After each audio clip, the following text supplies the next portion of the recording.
The location for this area is in J5. In the top right corner, there's a boss on Little Island, and this is a great place to have a starter base, and I'll show you why. This is the spot. Hello, my name is Data. Hope you're doing well. I have my thrall with me, and this is a great place to build a horizontal bridge over to the boss fight. Don't worry about your thrall. They'll meet you on the other side. There's a boss on this island that is easily farmable, depending on your level. Easy is a relative term. If you have a good thrall, that'll be helpful. And this will be a little bit of a guide to help you through that. And also the loot chests, of what you can get out of all of these chests that you're going to be looting and farming. They're all legendary weapons. Alright, I'm over here on the other side. My dude should show up. In theory, he'll be around here somewhere.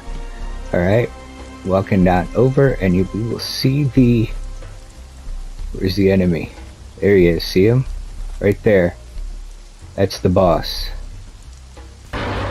We will now discuss the actual boss, and he's not that difficult.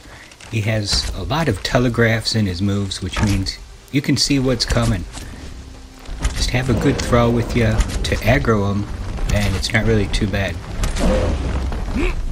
Just make sure you dodge or roll a lot, and he won't hit you. And look out for that spiky thing that pops out once in a while, but after that comes out, he's vulnerable for a few moments.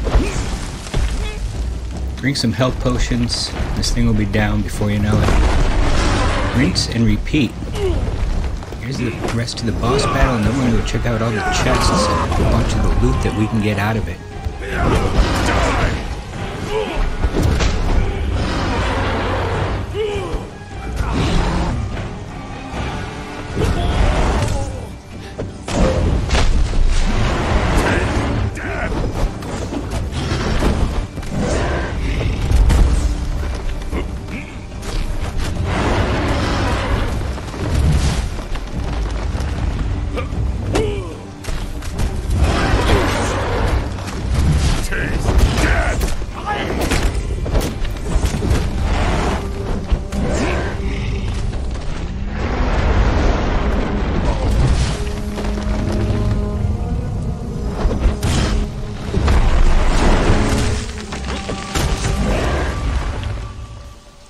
And that's pretty much it. Just dodge and roll a lot, and hit him when he's not moving.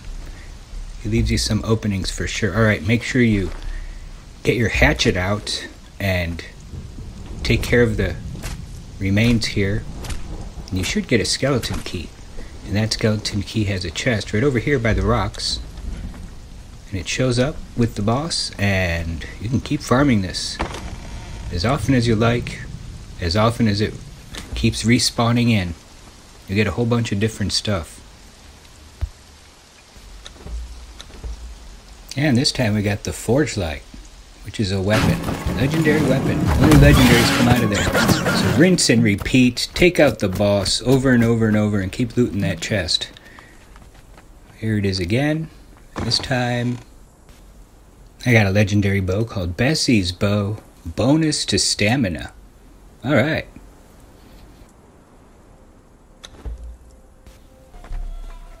And I got another key. Let's open another chest, and this time I pull out a momentum, a mace that swings with great force. Another legendary weapon. They're all legendaries coming out of there, so that's pretty awesome. That's a great place to farm some legendaries. Another run at the loot chest. The word inconspicuously primitive mace. So that's a couple maces, but you can get bows and swords and great hammers and axes and shields, all kinds of stuff out of here. And next up is a Tulwar of Amir Kurum, legendary Tulwar of a Wazult chief. So in order to save some time, so we're not just opening chests the whole time, let's take a look at some of the legendaries that I have gotten through there. Shields, hammers, a bow, daggers, a warhammer, another shield. That one's pretty good. It's cold insulated. Keeps you warm up north. Another sledgehammer, a mace, heart's blood. State with blood, they do bleed damage. Daggers, the glimmer moon, that one's pretty cool. It's like carrying a torch on your weapon, it lights the way.